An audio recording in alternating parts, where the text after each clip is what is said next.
नमस्कार साथियों, मैं योगेश कुमार आपके अपने ऑनलाइन प्लेटफॉर्म विद्या अकेडमी पर स्वागत करता हूं। आशा करता हूं कि आप सभी लोग अच्छे होंगे और आपकी तैयारी भी क्या बेहतरीन चल रही होगी। तो आज का जो हमारा एक टॉपिक है वो पॉलिटी से संबंधित है।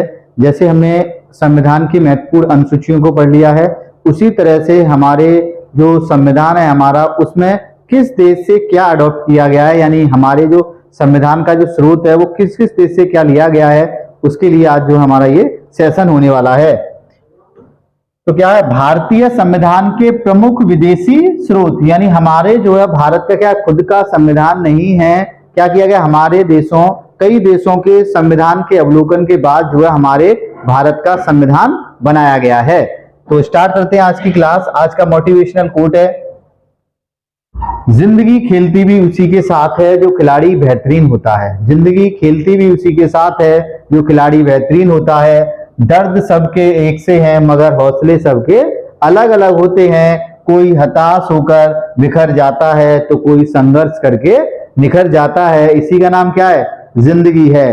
कोई एक बार फेल होने के बाद कोई टूट जाता है और कोई एक बार फेल होने के बाद साहस रखता है और वो एक दिन जो है जरूर सफल होता है। तो आपको हारना नहीं है, आपको रुकना नहीं है, और क्या रहना है, आपको निरंतर चलते रहना है। तो शुरू करते हैं आज की क्लास को। तो आज का आपका पहला प्रश्न है, संचालन समिति के अध्यक्ष कौन थे? आपको बताना है संचालन समिति के अध्यक्ष कौन थे। डॉक्टर राजेंद्र प्रसाद, पंडित जवाहरलाल नेहरू, जेपी कृपलानी या सरदार पटेल। तो संचालन समिति के जो अध्यक्ष थे वो थे आपके डॉक्टर राजेंद्र प्रसाद। तो डॉक्टर राजेंद्र प्रसाद क्या होगा आपका बिल्कुल सही आंसर होगा। पंडित जवाहरलाल नेहरू, तो देखिए जितने भी संघ लग के आ जाए, संघ आपका अगर आगे लग के आए किसी भी समिति में, क्या लग के आए, संघ, तो आप आंख बंद करके कौन सी समिति, कौन से व्यक्ति को लगा देंगे, पंडित जवाहरलाल नेहरू को जो है लगा देंगे आप।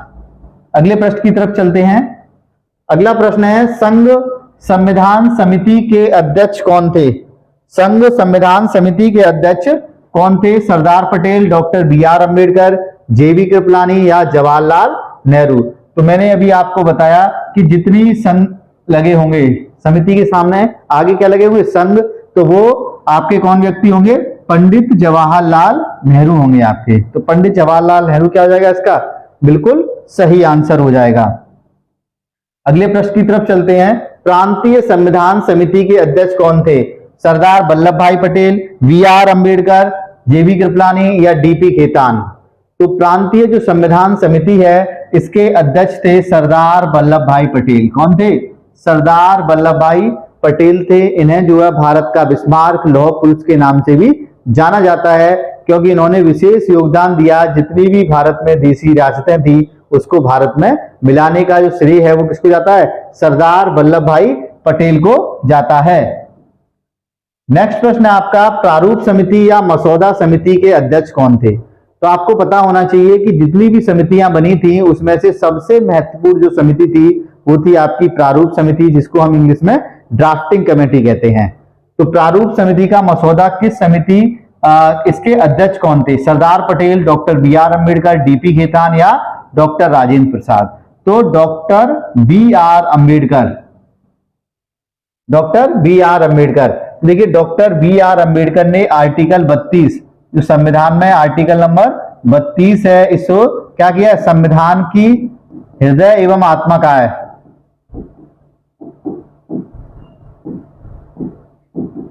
हृदय एवं आत्मा। अगर आपसे पूछ रहे कि डॉक्टर बी.आर. अम्बेडकर ने किस अनुच्छेद को संविधान की हृदय एवं आत्मा कहा है, तो आर्टिकल नंबर 32 को कहा है। डीपी खेतान भी प्रारूप समिति के सदस्य थे। तो डीपी खेतान की मृत्यु होने के बाद, या डीपी खेतान जो है आपके, डीपी खेतान की मृत्यु होने के बाद टी.टी. कृष्णाचारी इसके सदस्य बनते हैं। डीपी खेतान की मृत्यु के बाद कौन बनते हैं, टी.टी. कृष्णाचारी प्रारूप समिति के क्या बनते हैं, सदस्य के रूप में चयन किए जाते हैं आपके। अगले प्रश्न की तरफ चलते हैं। अगला है, झंडा समिति के अध्यक्ष कौन थे? जेबी कृपलानी, डॉक्टर राजेंद्र प्रसाद, सरदार पटेल या सरोजनी नायडू। तो झंडा समिति के जो अध्यक्ष थे वो थे आपके डॉक्टर राजेंद्र प्रसाद। क्या थे? डॉक्टर राजेंद्र प्रसाद झंडा समिति की जो है अध्यक्ष थे। अगला है संविधान सभा के अस्थायी अध्यक्ष कौन थे? जेबी कृपलानी, डॉक्टर राजेंद्र प्रसाद, डॉक्टर सच्चिदानंद सिन्हा या सरदार पटेल? तो संविधान सभा के अस्थायी अध्यक्ष थे आपके डॉक्टर सच्चिदानंद सिन्हा। तो संविधान सभा के अस्थायी अध्यक्ष कौन थे?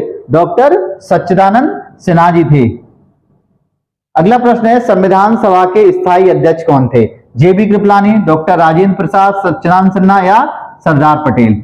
तो आपको पता होना चाहिए कि संविधान सभा के स्थायी अध्यक्ष डॉक्टर राजेंद्र प्रसाद कब बने? 9 दिसंबर 1946 को। और संविधान सभा के जो स्थायी अध्यक्ष हैं वो चुने गए आपके 11 दिसंबर 1946 को। डॉक्टर राजेंद्र प्रसाद जो है क्या चुने गए? संविधान सभा के स्थायी अध्यक्ष चुने गए आपके।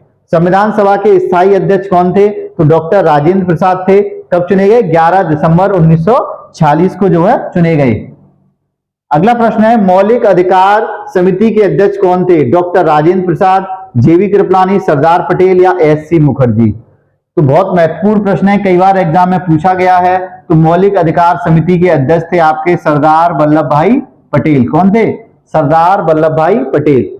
एससी मुखर्जी की बात करेंगे तो संविधान सभा के उपाध्यक्ष रहे हैं आपके। एससी मुखर्जी कौन रहे हैं? संविधान सभा के उपाध्यक्ष रहे हैं आपके।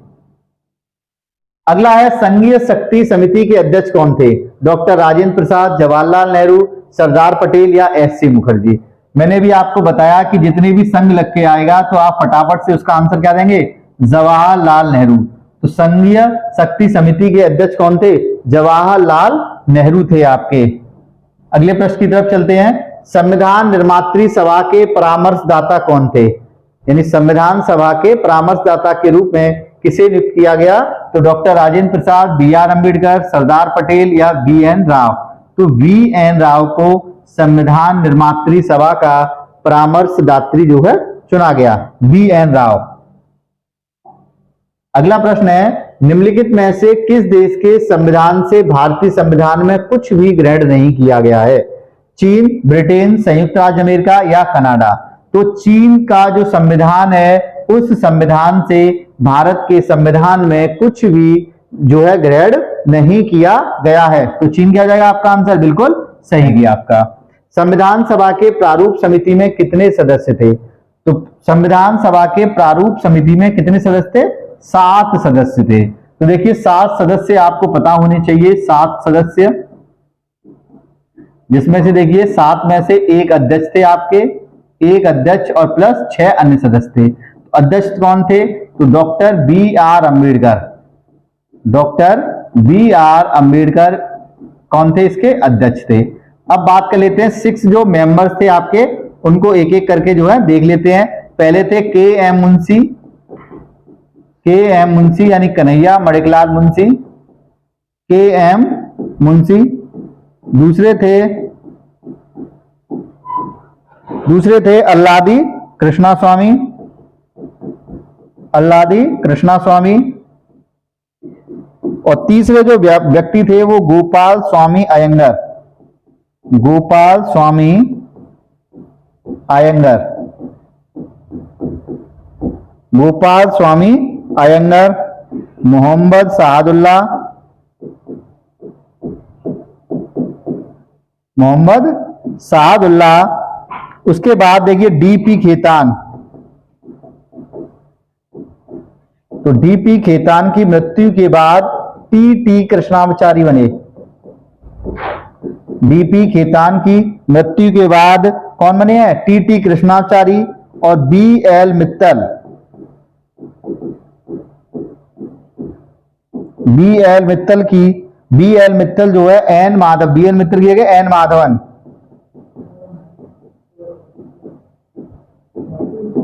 तो पूछता है कि इनकी मृत्यु होने के बाद या इनकी रिटायरमेंट होने के बाद कौन जो है इसका सदस्य बनता है? DP. Khetan, TT. Krishnamachari, BL. Mittal, N Madhavan की जगह जो है बनते हैं। तो एक हो गया, 2, 3, 4, 5, 6 और 7 है आपके डॉक्टर बी.आर. अम्बेडकर। तो इतने मेंबर आपको याद रखने हैं।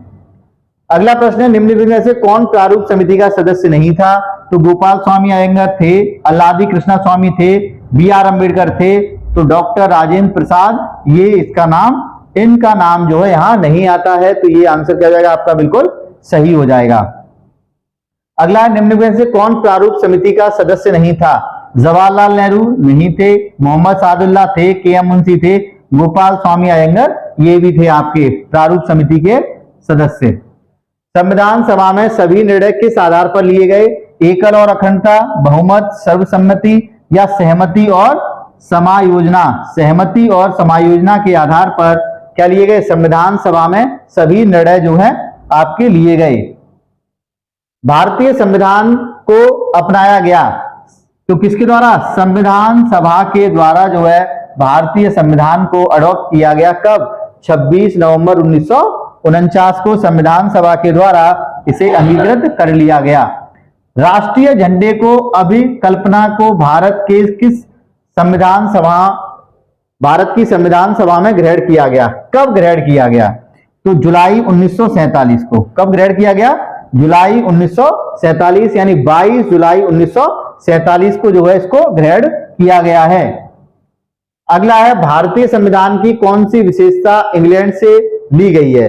संसदीय प्रणाली, संघीय प्रणाली, मूल अधिकार या नीति निर्देशक तत्व? तो देखिए संसदीय प्रणाली कहां से ली गई है? ब्रिटेन से। और संघीय प्रणाली पूछ ले तो ये कनाडा से ली गई है, कनाडा से। मूल अधिकार पूछ ले तो ये आपके अमेरिका से लिए गए हैं। नीति निर्देशक तत्व पूछ ले तो आयरलैंड से जो है आपके नीति निर्देशक तत्वों को लिया गया है। नीति निर्देशक तत्व वाला ये प्रश्न कई बार वनडे एग्जाम में पूछा गया है आपका कि नीति निर्देशक किस देश से लिए गए हैं? तो आयरलैंड से। भारतीय संविधान का कौन सा लक्षण आयरिश संविधान से अनुप्रेरित है? तो मैंने अभी बताया कौन सा है। नीति निर्देशक तत्व किस देश से लिए गए हैं? आयरलैंड से। आपात उपवन जर्मनी, और जर्मनी का संविधान है वायवर संविधान। जर्मनी का संविधान कौन सा है? वायवर संविधान है आपका। तो जर्मनी के संविधान से इसको लिया गया है। मूल कर्तव्य या मौलिक कर्तव्य अगर आपसे बात कर लेगा तो रूस, जिसको कहते हैं यूएसएसआर या पूर्व सोवियत संघ। देखिए किसी भी नाम से ये प्रश्न आ जाता है तो आप कंफ्यूजन ना हो, ये सब एक ही नाम है। मूल अधिकार अभी आपको बताए कि मूल अधिकार जो है अमेरिका के संविधान से प्रेरित है। अगला प्रश्न है भारतीय संविधान का सबसे बड़ा एकाकी स्रोत कौन सा है? ब्रिटिश शासन, अमेरिका का bill of rights, government of India act 1919 या गवर्नमेंट ऑफ इंडिया 1935? तो ये वाला आंसर क्या है? बिल्कुल सही है, गवर्नमेंट ऑफ इंडिया 1935 भारतीय संविधान का सबसे बड़ा एकाकी जो है क्या है आपका स्रोत है। अगला है भारतीय की संघीय व्यवस्था किस देश की संघीय व्यवस्था से अधिक समानता रखती है? यानी भारत की जो संघीय व्यवस्था है वो किस देश की संघीय व्यवस्था से समानता रखती है? Australia, Canada, America, Ireland? तो कनाडा की समानता रखती है। ऑस्ट्रेलिया से समवर्ती सूची, अमेरिका से मूल अधिकार और आयरलैंड से नीति निर्देशक तत्वों को लिया गया है। आपकी ये क्लास अगर आप एक बार पूरी देख लेंगे तो आपके लिए 1 नंबर क्या हो जाएगा? एग्जाम में जो है 1 नंबर कंफर्म हो जाएगा। भारतीय संविधान में समवर्ती सूची किस देश से प्रेरित है? तो बताया आपको कि संविधान में समवर्ती सूची किस देश से ली गई है? ऑस्ट्रेलिया से ली गई है आपकी। कनाडा से संघीय व्यवस्था है, अमेरिका से मूल अधिकार हैं और आयरलैंड से नीति निर्देशक तत्वों को लिया गया है। भारतीय संविधान के अंतर्गत संघ और राज्यों के बीच शक्तियों का विभाजन किसकी प्रेरणा पर आधारित है? अमेरिका होगा, कनाडा होगा, अमेरिका या आयरलैंड? तो इसमें 2 बार जो है आपका क्या लिख गया है? अमेरिका लिख गया है। 2 बार क्या लिख गया है आपका? अमेरिका लिख गया है। तो एक जगह रूस कर लो, रूस क्या कर लेते हैं? एक जगह रूस कर लेते हैं आप, रूस। तो शक्तियों का बंटवारा जो है ये कनाडा के संविधान से लिया गया है। किस देश के संविधान से लिया गया है? कनाडा के संविधान से। अगले प्रश्न की तरफ चलते हैं। भारतीय संविधान में मूल कर्तव्य का विचार किस देश से लिए गए हैं? अमेरिका, रूस, फ्रांस या आयरलैंड? तो रूस के संविधान से क्या लिए गए हैं? मूल कर्तव्यों को जो है लिया गया है। भारतीय संविधान में मौलिक अधिकारों का उल्लेख करते हुए निम्न देश से प्रेरित हैं? ब्रिटेन, अमेरिका, ऑस्ट्रेलिया या स्विट्जरलैंड? तो क्या पूछे यहां पर? मूल अधिकार पूछे हैं। तो मूल अधिकार किस देश से प्रेरित है? अमेरिका के संविधान से प्रेरित हैं आपके। अगला, भारतीय संविधान में संसदीय प्रणाली कहां से ली गई है? तो आपको बताया है कि संसदीय प्रणाली को कहां से लिया गया? ब्रिटेन के संविधान से लिया गया है संसदीय प्रणाली को। अगला है, कानून के समान संरक्षण वाक्य कहां से लिया गया है? तो ये आर्टिकल नंबर 14 में है, कानून के समान समानता संरक्षण और विधि के समक्ष समानता। तो कानून के जो समान संरक्षण है ये अमेरिका से लिया गया है। कानून के समान संरक्षण कहां से लिया गया? आपके अमेरिका से लिया गया है। आज की वीडियो का लास्ट प्रश्न है कि विधि के समझ समानता किस देश से प्रेरित है? तो विधि के समाज समानता ब्रिटेन यानी इंग्लैंड से क्या है? प्रेरित है।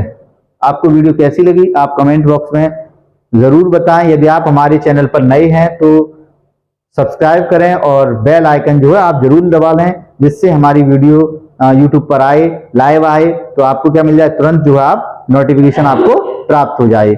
ऐसी ही वीडियो आगे हम अगली सीरीज लेके आएंगे, भारतीय संविधान का पार्ट जो है 3। धन्यवाद।